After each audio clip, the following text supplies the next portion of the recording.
Good morning. Thank you for joining us today. My name is Charles Sine. I'm the CEO of Anti-Fragility Health. Thank you for joining us. We appreciate the time you take to join us. We continue today with our series of workshops on what we've titled from the beginning of this year called longevity. Why is longevity important? Everybody wants to live a long and healthy life. Let's really be clear. A long and healthy. There's no point living a long life if you're not healthy. It's really clear.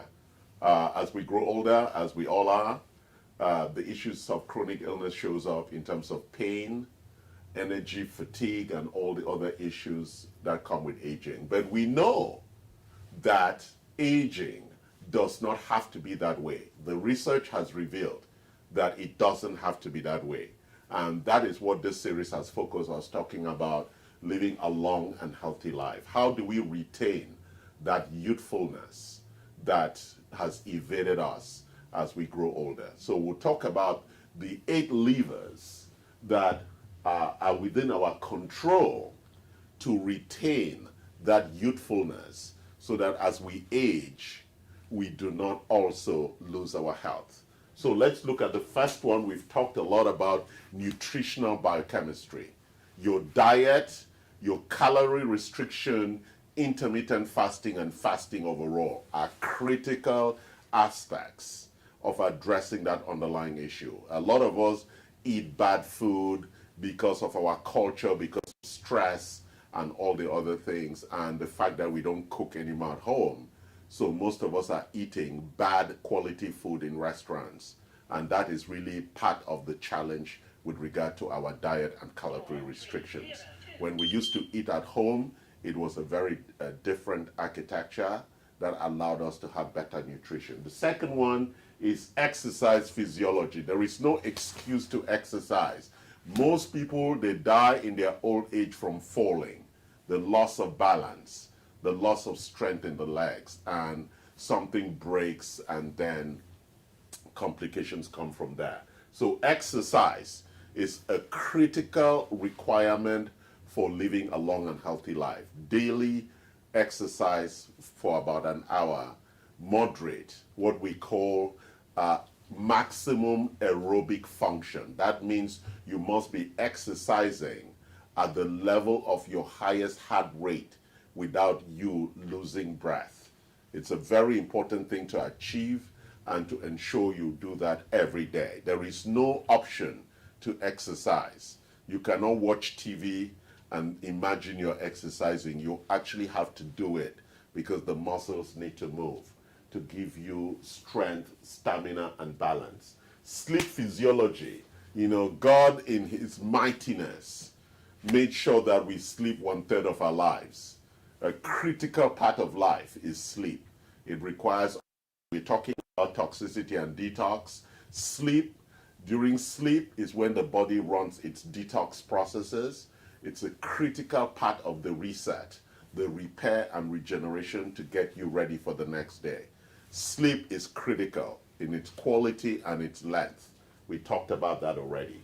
Today we're going to talk about toxicity and detox, and we will do that in 2 parts. We break it into the concept of toxicity, and then we explore the concepts of detoxification. Very important you understand those 2 drivers. We spoke already about stress and our stress tolerance, a very big topic. We run it for about 4 weeks. We spoke about sleep. We spoke about our reaction to stress, what we call perceived stress. We spoke about inflammatory signals for stress, and we spoke about glycemic dysregulation and the stress that sugar or glucose causes to our system. So stress, as we know, one of the big challenges to our health, and there are strategies we discussed on how to manage that. We know that our genetics, we haven't discussed genetics yet. It's a big topic because the genetics and the epigenetic aspects, which is how our lifestyle changes our underlying genetics, creates susceptibilities, weaknesses in our system that we use optimal nutrition and other things. And when we explore that topic, we're going to go deep into that. Exogenous molecules, we haven't talked about it yet, are all the other things that the body needs that we cannot make ourselves, like vitamin D. We have to supplement with things like melatonin and hormones and thyroid and all of that. When the supply in our body begins to reduce as we age, we need to supplement with those things. We call them exogenous molecules. They are typically bioidentical molecules that are similar to the ones in the body. We bring them in to supplement when our body's production is beginning to reduce, which is critical for having a healthy and long life. And then finally, I talk about implementation roadmap and mindset. All of this can only happen if you have the right mindset. If you think your doctor is going to heal you, good luck. Your doctor does not have a contract with you to give you a long and healthy life. That's your individual responsibility. And it is your responsibility to understand your body. God gave it to you. God didn't give it to the doctor. It is your responsibility to understand the biochemistry, the physiology, and the workings of your body so that you can be in control and not blame other people for your bad health. We are responsible for our health, and we should take that seriously and be accountable for it. That is the mindset that's required for this journey. If you want to depend on your insurance, you want to blame your doctors, good luck. That is not something that's going to allow you to have a better grasp of your life and your health. So let's move to the next section, deep into the conversations we want to have today about toxicity. So there are two parts of this conversation. You know, in the olden days, this was not a big issue. In the olden days, people died from infections because we were not clean. And so we died from bacteria and viruses. That was the biggest killer until 60 years ago. Then we called those communicable diseases. Some of it was communicable because we could spread, like COVID-19. We could pass on the virus or the bacteria from one person to the other. We call those communicable diseases. They were typically infectious diseases. And typically, as the Western culture became cleaner with Clorox and all these things, the infectious diseases died away. But interestingly, something happened. The non-communicable diseases started rising. That's what we call chronic illness. Those things that are long time in making, like diabetes, like cancer, like heart disease, unlike communicable diseases, they come, boom, you die, or you get well, right? Like COVID. They're fast acting, they take over, or you fight and you win. Non-communicable diseases are slow acting. Diabetes takes more than 20 to 30 years to show up. So it's a very challenging issue to reverse. And now, non-communicable diseases are 70 to 90% responsible for all deaths. People are not dying anymore. That's why COVID panicked everybody. But more people are still dying from cancer, from heart disease, and from Alzheimer's, and from those other things. But we are more afraid of COVID. Why? Because it kills you faster. Those other things just kill you slowly. I guess we better want to die slow than die fast. Looks like that is our response in the culture. We're more afraid of COVID than of cancer. Kind of stupid. Anyway, so let's look at toxicity. Toxicity has become a huge issue because Western culture and the industrial civilization has created a lot of chemicals in the architecture that were not present before. Let's think about plastic. Plastic, very challenging to our biochemistry. Think about toothpaste. Has a lot of plastic in it. You see, the thing that rubs the teeth when you're brushing, those little particles in the toothpaste are all plastic. And most people swallow it. It is the biggest amount of debris in the ocean, the plastic from toothpaste. Disgusting. And most people continue to use the cheap toothpaste from Costco, not understanding that all that plastic debris is residing in their body. What does the body do to these foreign agents? They're toxic. The body doesn't know what it is. And as it lodges in different parts of the body, they trigger oxidative stress, which is the source of cancer. And that is why there is more incidences of cancer, because of all the chemicals. Look at the fertilizers in the food. Look at the petrol we are burning in the atmosphere. Look at the medications, synthetic medications that we're making. We could go into a lot of the challenges. People drink bottled water and think it's good quality. It is not. Because when the water sits in the bottle and it's carried in those trucks in the sun hits the plastic, and those phthalates, that's the chemical, dissolves into the water. And when you drink bottled water, you're actually drinking a chemical toxic bullshit.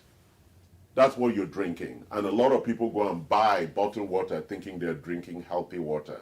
So if you look at all the toxins, all these chairs are made from artificial chemicals.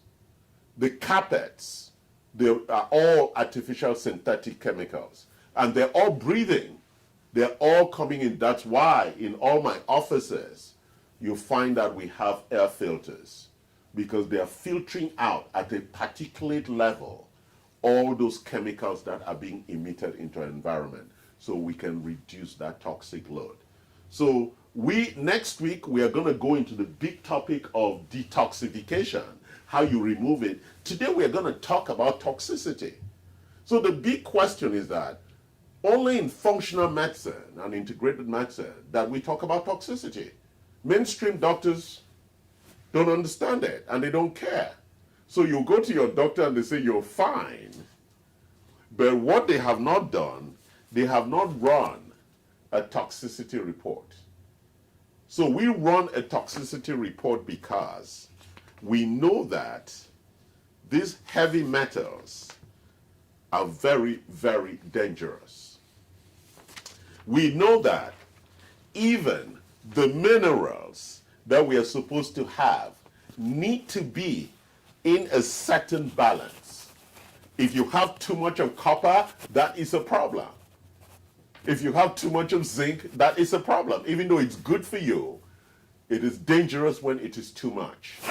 But even before we go into those essential minerals, right, like sodium, potassium, phosphorus, calcium, I know most of you didn't pay attention in science or chemistry classes, so you don't know that these are critical, essential elements that are in our body, in the foods and everything we take. Zinc, copper, sulfur, molybdenum, boron, lithium. You know, we give those to crazy people. Lithium. And then it balances them. So if you are low in lithium, that's a problem. Selenium, right? We give those for triggering your immune system, right? Selenium and zinc, critical for the immune system function. Strontium, right? Cobalt, iron, manganese, chromium, vanadium. All these things are what we call the critical elements. And when we do toxicity and measurement and analysis, we want to see, are you too low or are you too high? You need to be in the green zone. Very critical for the essential elements. And where do these essential elements come from? From the environment, from our food, our water, our drinks, and everything else. And that's why when you take canned food, right, cans are made from copper. Most people who eat canned foods have excessive copper in their bloodstream, which becomes a problem. So now let's talk about the real bad boys, the heavy metals.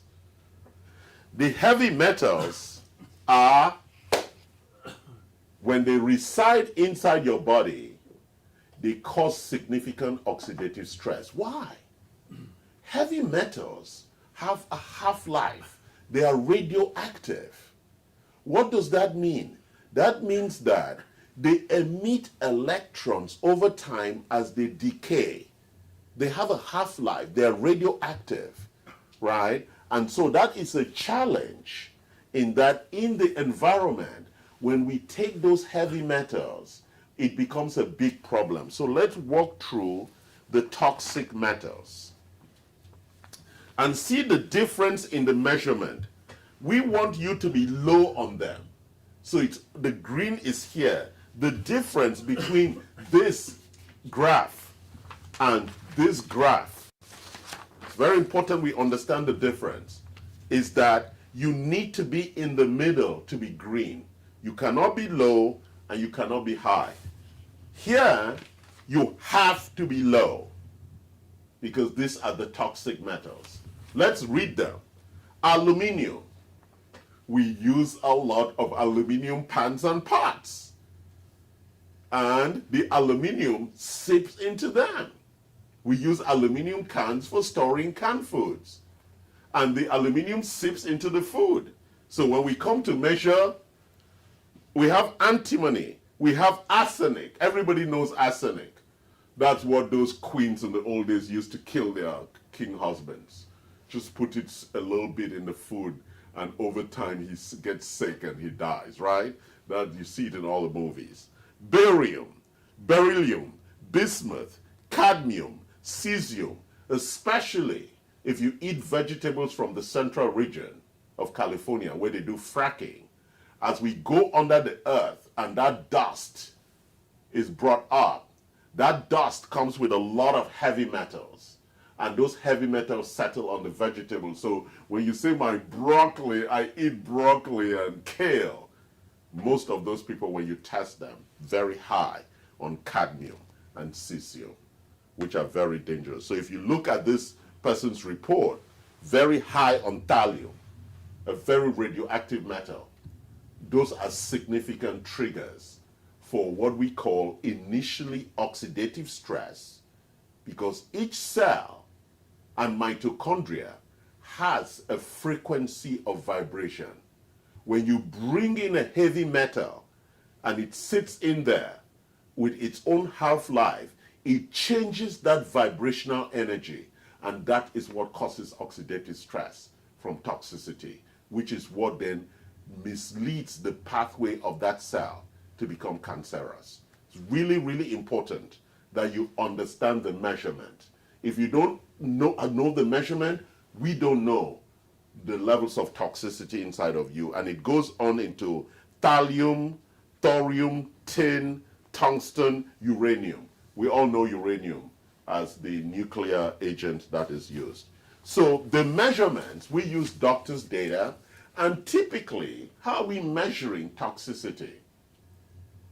Because the liver, which we're going to talk about when we do the detox series next week, is really the principal organ for detoxification.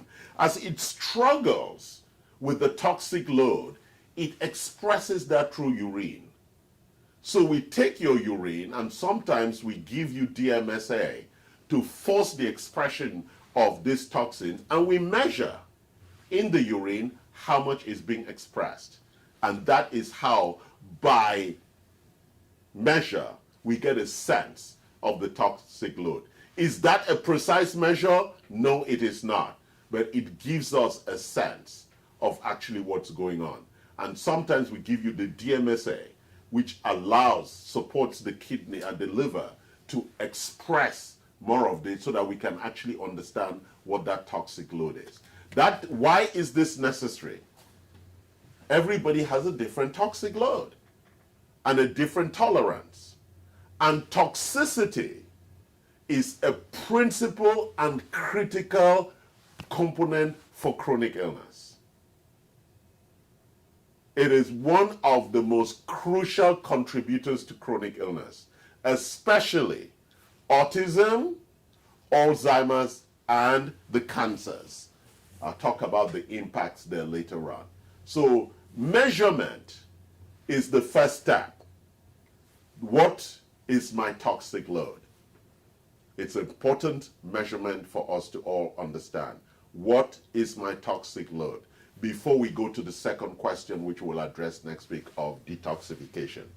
But there are natural things, even without talking about detoxification, that we should be doing, right? There's some lifestyle guidance. If you're going to eat organic food, you need to know the sourcing of that food. You need to make sure you wash the food very well. My mother always told me, especially with salads, it's very challenging for you to eat salads in the summer because it's a very difficult food to keep healthy from bacteria, toxins, and viruses. And so you need to wash them, your vegetables, very well to make sure. Whether it's meats, whether it's chicken, you know today we eat all the bullshit chicken that's fed with all the chemicals. The meat, we all go to Costco and buy them cheap. You know, we've become a culture of cheap rather than a culture of health. So if you don't buy organic good meat, grass-fed beef. If you don't buy eggs that are from chicken that are free range, you are going to carry a significant toxic load. So when we talk about lifestyle guidance, we begin to talk about the use of filtered water. We have filters here in the office and at home. For the water, we use a double filtration system. We also have air filters because we want to reduce our toxic load on a daily basis. And why? Because all night in my bedroom, I have an air filter. I have to sleep, and I'm breathing that air all night. And in the office, so if I look for 16 hours, 8 hours I'm in the office, 8 hours I'm sleeping, at least for 16 hours a day, I want to make sure I'm reducing my toxic load. The air in your car is of bad quality. So we always tell people, when your car's been sitting in the sun, when you go to the car, you need to open the windows before you start the car. If not, you're going to breathe all the chemicals from the parts inside the car. Because everything inside your car is artificial plastic. And in the sun, they all emit gases. So it is very important that every time you get into your car that's been sitting all night or in the sun, that you open the windows and let some fresh air come in and remove those concentrated levels of chemicals. If you just step into your car and put the air conditioning, good luck. You're sucking in all the chemicals that have been emitted by the chairs and all the plastic that is inside the car. So lifestyle, it's very important that we look at our lives, right, in the critical things of what we eat, how we exercise, what we drink, all of those things, so that we actually have a clean, proper lifestyle to reduce toxicity. It's really critical. You know where you're buying your vegetables from, you know where they're grown, you know how the cooking pans, if you have cheap copper pans or aluminum pans, if you have your teeth, your dentures made from cheap material, if you have metal inside of you, all of them are contributing into your toxic load. The biggest increase in illnesses we're finding out in America is something called non-alcoholic fatty liver disease. Very, very big problem. Almost everybody has it. And it is because the liver, which is the critical detoxifier, when it is overloaded with toxins, because the liver also is the manager of cholesterol, it then takes the cholesterol, locks the toxins, and stores it as fat deposits. It's a very interesting, smart way that the liver does this shit. Then we have fatty liver disease, where fat begins to accumulate and would either lead into steatosis or cancer of the liver, because the liver is trying to deal with this bullshit if we don't bring support. So a lot of people are beginning to build NAFLD, non-alcoholic fatty liver disease. There is the other alcoholic fatty liver disease from drinking. That's not the one that we're talking about. So if you drink and you have toxicity, you're going to have both fatty liver disease and non-alcoholic fatty liver disease. And God, in his all bright smartness, gave us only one liver. It's not like the kidney where we gave two, just one liver. And that's why if your liver has a problem, most times you will not make it. So it's a critical organ for you to pay attention. It manages cholesterol. That's why we have big problems with cholesterol. And it manages toxicity. The liver is a critical organ for managing these two things. And when the toxin levels rise, it locks them into fat. And that's why we all have belly fat, because the liver is hiding the toxins there. And when you detox, that fat just falls away. The liver refuses to release the toxins in the bloodstream because it would be fatal for us. So it grasps it. You know, the liver filters 2 liters of blood every minute. This is a workhorse.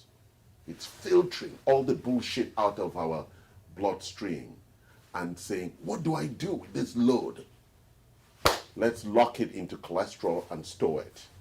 That's why as we grow older, we all accumulate this fat. Very dangerous. And you cannot just release that fat.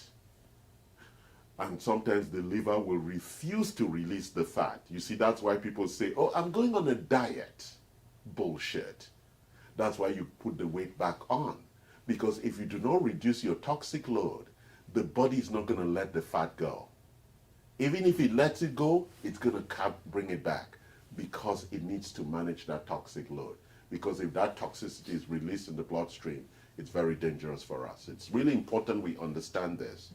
Also, toxicity does something that is a very big topic we're going to talk about. It impairs our methylation. And I'm not going to explore that because methylation is becoming a very big issue. Some people have genetically impaired methylation, but toxins also impair our methylation. And methylation is really about the folate homocysteine architecture, critical for health.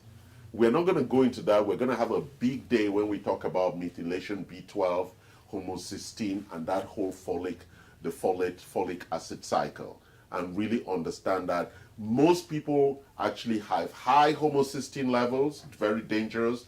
It's a predictor for heart disease. And autistic children tend to have very low homocysteine levels. But I don't want to go deep into that topic, but it's a topic that and it leads to this thing called oxidative stress. One of the big issues about chronic illness is that the first sign of it is tiredness. That's why we have a lot of people who have fatigue. Because at the core of oxidative stress, what is going on? Mitochondrial dysfunction. The body cannot produce energy when it is overwhelmed by toxins. So the mitochondria starts running at 40, 50, 30%. And so before you could stand up and run, now you stand up, you want to run, and the body is like in slow motion because the energy supply is not there. Imagine our basic metabolic rate. We are burning about 2,500 calories just to be awake. And that means our mitochondria, think about the heart that's pumping, how much energy that requires. And so when we have mitochondrial dysfunction, you begin to have, because the body has to send energy to the critical functions. And so the first thing is people cannot walk anymore because walking is not that critical. The brain and the heart and the lungs are more critical than you walking. So the body is going to send energy to those critical supply areas than for things that are non-essential, like walking, right? So let's now talk about the impact that toxicity has on the critical systems. The immune system is the first one that toxicity impacts significantly. So there's a lot of immune-related disorders that are rising today coming from toxicity. Because our immune system, the antibody, the leukocytes, and the immunoglobulins and all of that, the people who go for the fight, are compromised, or what we call immunosuppressed, in the presence of toxins. So when you have a lot of toxicity, there is a tendency for you to get more sick from and bacteria. Also, our energy systems, I spoke about that, oxidative stress, and also our nervous system. That's why we're having things like fibromyalgia, we have pain issues, we have autoimmune issues, all of them coming from that. Finally, in terms of implementation and roadmap, this is our 3 strategies of how we get in.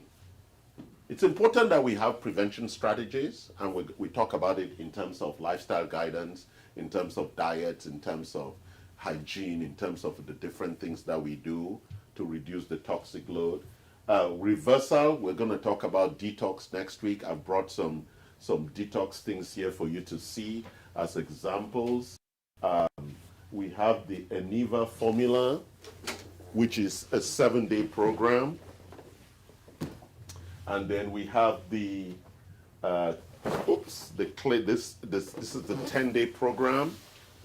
And then we have the 30-day program. Sorry, I'm making a mess here.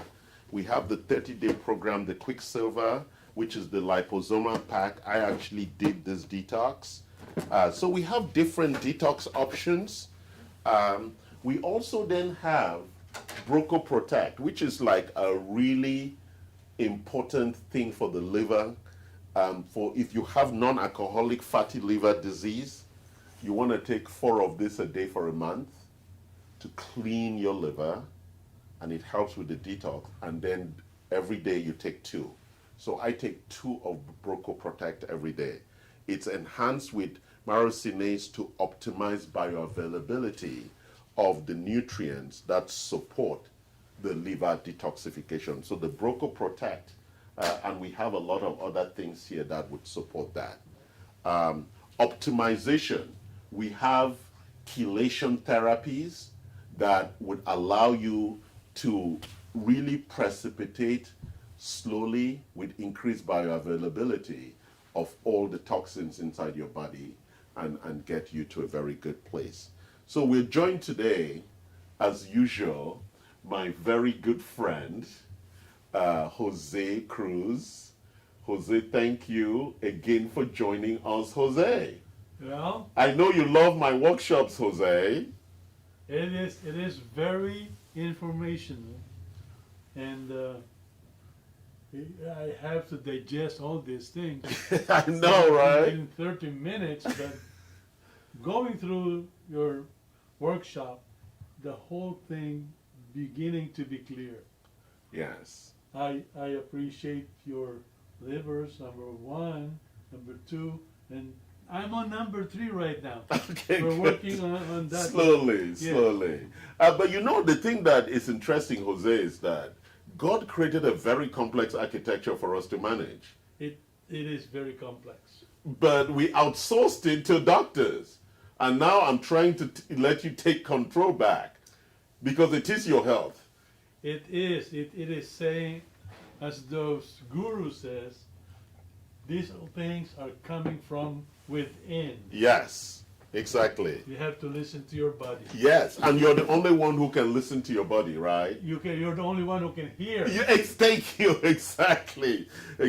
So, Jose, so how's your journey been so far? I know that you recently joined the clinic, and you and your wife, and the journey has been interesting. How is it for you overall as you're getting educated about your health, and I'm pushing you to learn all these big words and things? Well, first thing I understood when I got started is how to read these bottles. Yes, exactly. And how it affects me. Yes. So now I'm more of focusing on the things that can help me now Yes. and get better on some areas of my body. Yes. And then work on the other one Slowly. continuously. Yeah, it's, you see, that's why we talk about here that it is a roadmap Yes. and it's a mindset.